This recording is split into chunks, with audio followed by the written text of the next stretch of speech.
I got this year at the end of Matric. After I achieved 9 distinctions, it was awarded to me by the MEC for being one of the top learner for the independent schools in the Gauteng province. She's going to tell us exactly how did she achieve all these trophies in our short interview. About this one? Okay, this is not for any academic achievement, but Yes. I wrote 2 poetry books, these 2. When I was younger, this is The Fire Inside Me and A Warrior's Heart. And I also joined some organizations, girl empowerment organizations, when I worked to empower other young girls, and that is what I got this certificate for working with Girl Power, and I was awarded these trophies for writing my book.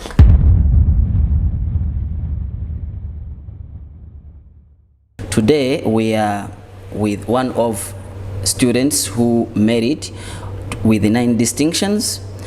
Is Sulaiman Iman. Am I right? Yeah. Yes. Congratulations on your exceptional performance. How does it feel to have achieved such outstanding results? Honestly, it's very surprising because I did doubt myself the whole year. I didn't think that I was going to achieve these results. So yeah, it's come as quite a shock, but it's also a pleasant surprise, and I'm very excited to have achieved these results. Can you tell us some of the routine you have been using to study, the strategies you utilized so that you managed to obtain these 9 distinctions?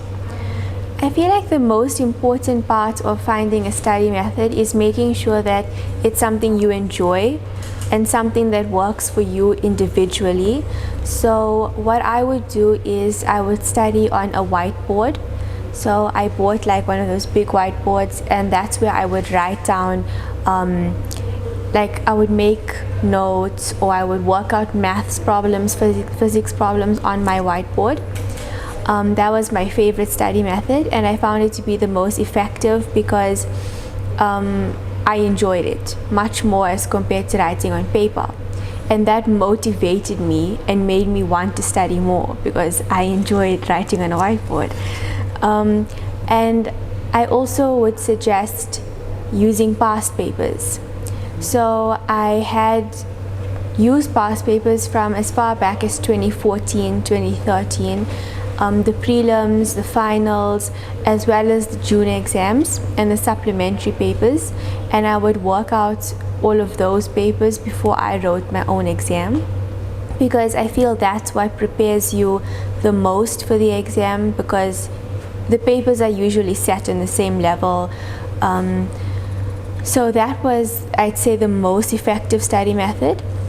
I would also suggest using study guides from online because they condense the work and make it much more easy to understand as compared to using a textbook. So I would go online and I would search for study guides, especially in English and life sciences, and I would learn the summarized version of the notes.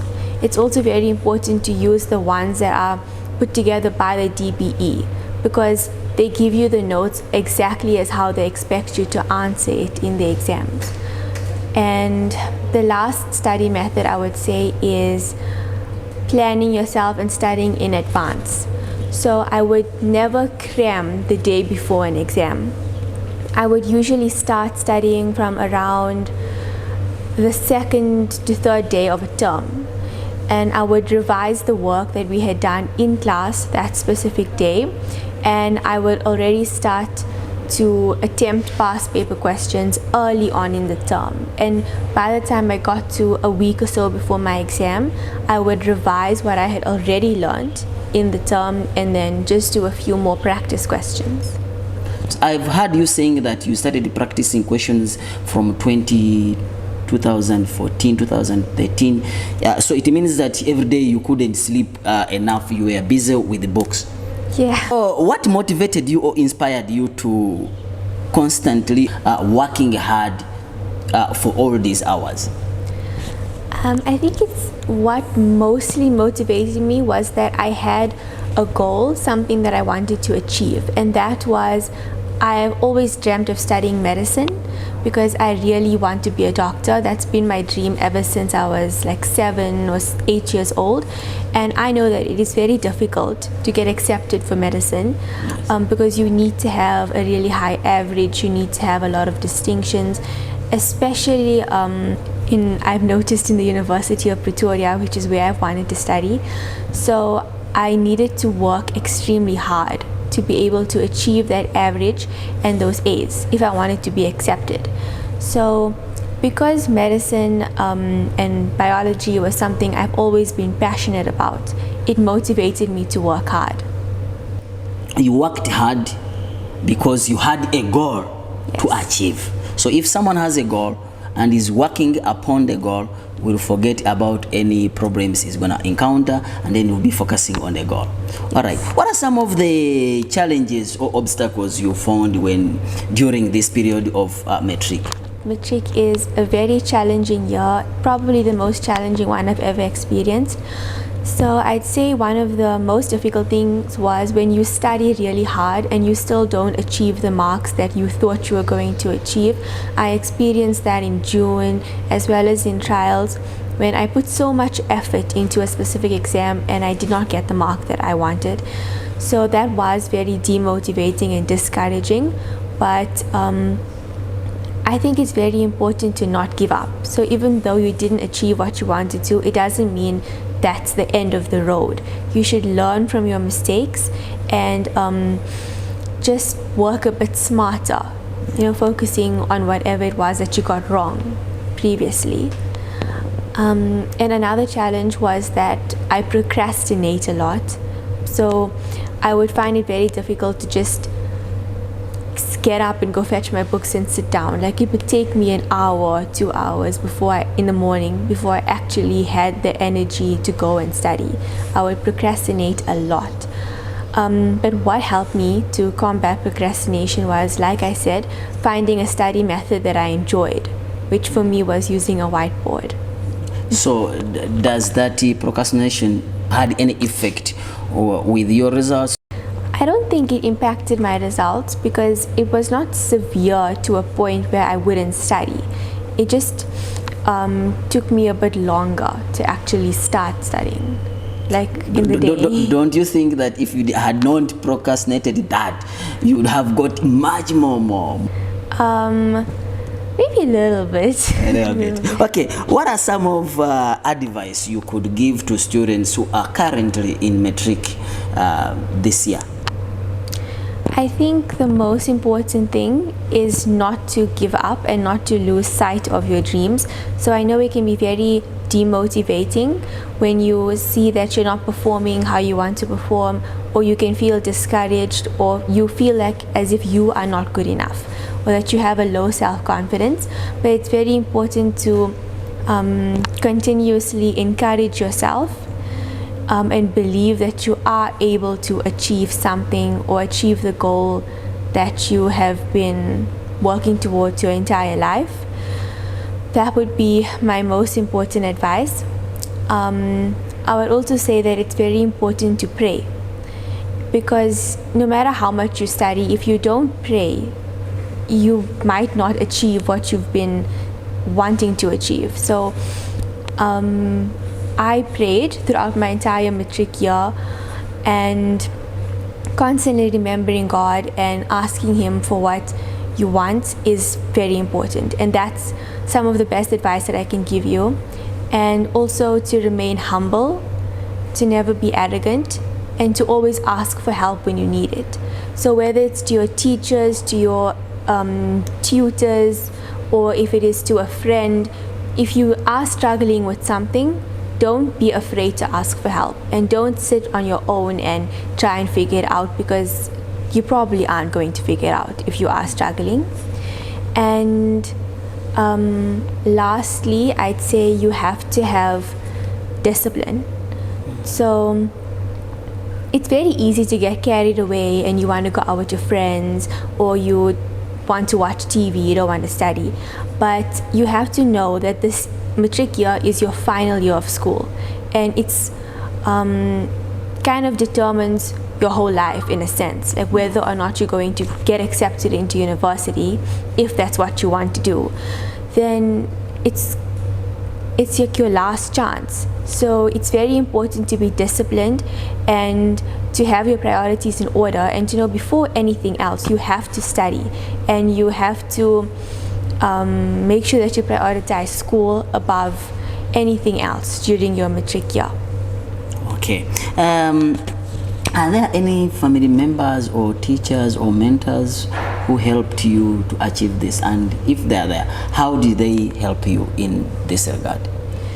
I'd say most importantly it was my mother, because she was always there for me. She was always my support system. I know that during my Matric year I was not a very easy person to deal with. I used to get angry pretty easily because I was very stressed out. So my mother was very patient with me. She would always make sure that I was okay, that I wasn't overstressed, and she would always try to help me de-stress. Like, she would take me out for lunch, out for supper, or she would just be there for me to talk to. She'd always comfort me. She would always take me on time to all of my classes, because if it wasn't for her I probably would have been late for all of my classes. So she was my biggest support system. So yeah, that was most important. And of course my teachers were there for me throughout my entire year. If I needed any extra help, I could just send a message to one of my teachers, and they would let me come in after school and work with me additionally in any area of the content that I was struggling with. Okay. When did you hear about Thundereduc, and how did it help you to achieve your results?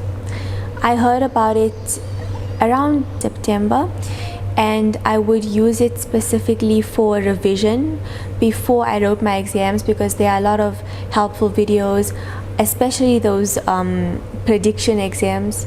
I would also watch those to get an idea of what might be in the exam and how questions would be asked. Thank you for being our trusted follower, because you made us proud, and at least we see that our work is going somewhere which is having an impact to a person's life. Okay, thank you very much. I would like to send this to your mother for being supportive. She used to call us. She used to be stressed all the time when you are not fine. Is there any achievements you obtained in your life? And if they're there, what are some of those achievements you obtained? Besides school? Yes. I wrote 2 poetry books a few years back when I was a bit younger. The first one's titled The Fire Inside Me, and the second is titled A Warrior's Heart. I was very passionate about poetry when I was younger, and I was awarded 2 trophies for those books. And I was also a part of an organization called Girl Power Leaders, where I would work to empower the youth, other females, and I was also awarded for working with those organizations. I opened up a library along with a few other people who helped me in Tembisa. So I had sponsors from UNISA, and they provided a lot of books for that library, as well as other people who donated books. And that library is still in operation today for the people in Tembisa, for them to, especially the students, to study at, to do research at, and also just for their enrichment. What is your plan after these excellent results? Thank you. I want to study medicine, so the Bachelor of Medicine and Surgery at the University of Pretoria, because it is my dream, like I previously said, to become a doctor. So that is my main goal at the moment. Okay, is there any special message you would like to send to the matriculants of 2024? So first, I would like to wish all of the matriculants of 2024 everything of the best. I know that Matric is a very challenging year, and it can be very difficult, very taxing, but it is important that you do your best and don't give up. And also don't be too hard on yourself, because just because it's in your matric year, it doesn't mean that your mental health should be overstressed or overworked. Make sure you also have time for yourself, time for your family. That is extremely important so that you don't burn out. And I would also like to stress that it's very important to start working and studying early on in the year, and make use of the Thunder Education YouTube platform, because it really is an amazing resource, because they have lessons every single day. And I started late in the year, but I regret that, and I suggest that you start early on in the year, and just use all of their different videos for all of your subjects that you're taking, in addition to the lessons that you're doing at school. Make notes and practice the questions that they give you, because it's only for your own enrichment. And I really hope that you all do perform to the best of your ability. All right, thank you very much for this.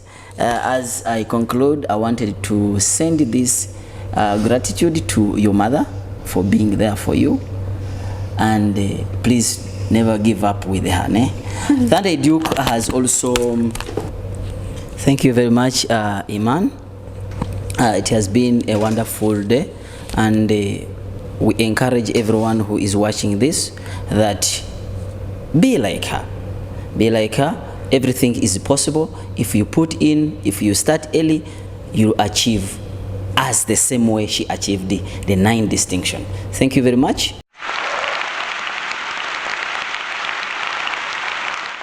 Thank you very much for joining us. Now we have moved to Iman's principal at Central Islamic School. Thank you very much, Mr. Alimia, to join us on this channel. What are some of the specific methods or strategies you were implementing so that we see that these kids are becoming successful, or they achieved in their 2023 examination? Well, we've implemented a number of extra classes, both during Saturdays and during the weekdays before the school starts. Like certain subjects, if you take physical science, instead of coming to school at 7:30, they come to school at 7 o'clock. So they have extra classes then. Then we have a subject like history. Also, you find once a week, they come early to school and have an additional class. On Saturday, we have Saturday classes where teachers are on duty. We draw up a roster, we draw up a timetable, and we find that the learners it's compulsory for them to attend, and they come to these classes. So instead of just concentrating on the classroom work, we find that in these additional classes, they are given extra tuition that makes them work regarding the subjects they've been taught during the course of the week. So, we are so impressed with the results of Iman with the 9 distinctions. How did the teacher contribute to the success of Iman and other students in general? What are some of maybe the teaching techniques they were applying for them to achieve? Okay, Iman has achieved a very high percentage, and she's achieved 9 distinctions. But at the same time, I must also mention that there are other learners that have also achieved quite well. Like we have the second person that's got 8 A's. Then we have a number of them that got 6 A's and 5 A's. But the teachers must be credited for the achievement that they have achieved because they go the extra mile. Not only do they concentrate on the work that they have to deliver during the normal teaching periods, but they draw up additional worksheets, give it to the learners where they have to work on their own, come back. The teacher sacrifices the time to mark the work and give them guidance as to how to answer that. So it's not confined only to the number of hours that they teach with them formally, but informally the teacher seems to be involved the whole day doing the extra work that has been given to the learners. So it means that the teachers are also part of the team to see that these learners can perform exactly. better. So it's teamwork. So although we find that the learners have to work very hard, right? Yes. But it is the teachers that motivate them, that encourage them, that push them And they sacrifice the time by coming on Saturdays, by coming early in the morning for the extra classes, and also taking work home where they gave them extra assignments to complete. So it's all teamwork. Yeah, were the parents so supportive when it comes to these extra classes? Yes, they are supportive because they must ensure that the children attend these extra classes. Where they have early morning classes, they must make sure that the children come early in the morning. They don't miss these classes. On Saturdays, they must make sure that these children attend the classes. So everybody works together. It's the learners, it's the parents, it's the teachers. So we work as a team. Yeah, apart from the school, is there any organization or any program which helps you to support these kids to achieve these wonderful results? Look, for on our part, these are the additional methods, so to speak, that we implement for them to achieve well. But on their own, the children also attend extra classes with other tutors. Okay. You know, in school, Yes. we always find that there are those kids who are struggling. You'll find all those kids struggling. How do you help them so that they also achieve? Or what can you tell maybe the people outside there or with other schools? How can you help these kids, or how did you help them to achieve also good results? Okay, we've got compulsory intervention classes, and that's not only for the matrics, right through from grade 1. We find that if a child is struggling, the teachers have to identify those learners, find out what exactly they need, what type of help do they need, and they have extra classes for those particular learners so that they can be on par with the other learners. So we start not only, we don't only do it in grade 12, but we start from grade 1 onwards. So by the time they reach grade 12, work ethics have been established already in the learners. When I entered the school, I saw that the school is too quiet. How do you manage to keep this discipline in the school so that everyone is quiet? Well, our policy is the teacher walks into the class. The minute the teacher steps into the class, the work starts. And by the work only stops when the bell rings for the end of the period. So children have no time to misbehave or engage in other activities other than learning. So it is important that the teachers have good preparation, and we ensure, the heads of department ensure that teachers in their department, their work is regularly updated, their preparation is done. So when they walk into the class, the HOD also knows exactly what to expect when they walk for inspection into that class. Yeah, now we see where the good results are coming from. You know, we have a problem of technology. The phones, the social media. Is there any way how social media is helping you to the students to achieve, or it is impacting you negatively? How do you see it as? No, I think social media, if it is used in the correct manner, it can go a long way in helping them. In fact, in most of our senior classes, we have smart boards. So the teachers use the smart boards in the preparation and in the teaching of their lessons. So it's we're moving away from the old boring methods of just chalk and talk. We have a smart board available to them, so they tune into the smart board and go to YouTube and other channels where they need to access information, and immediately it is at their fingertips. Concluding, is there any special message you would like to send to the matriculants of 2024, what they're maybe supposed to focus on? Well, what I'd like to tell them is that hard work and consistency is the most important thing. You cannot achieve anything without putting an effort. So if you work, you can achieve what you want to achieve. But the work must not be only for now and play later and then get back to the work. There must be consistency. So from the beginning till the end, be consistent about hard work. You will have time to play, right? You must set aside time, because remember, all work and no play makes Jack a dull boy. So you cannot just ignore the activities, because then you'll frustrate yourself and you'll burn out.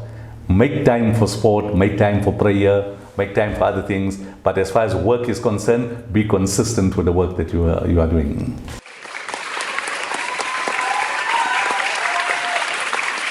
Now we are back to Mem Nazirine. She's Afrikaans teacher, is also a teacher to Iman. Yes, Ma'am Nazdin, how are you? Oh, well, yourself. Yes, you are teaching Afrikaans and you managed to get 100% pass rate in your subject. Gee.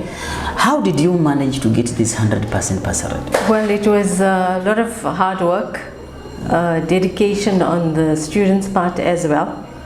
And we just had to work during Saturdays, extra time. And my students worked a lot on their own as well. So, were there any challenges you found during the course? Yes, there were a lot of challenges because we had students that don't really speak the language. You must remember it's first additional language, so they speak more English rather than Afrikaans.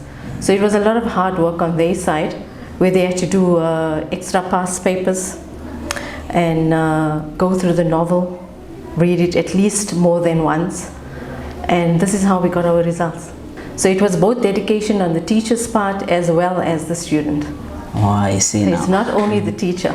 This is a lot both of the extra, students, a lot of extra work done by the student themselves. Okay, how were parents responding in terms of attendance of their children? I think we had an excellent response from them because they didn't have an issue. They just wanted their children obviously to work and get the desired result.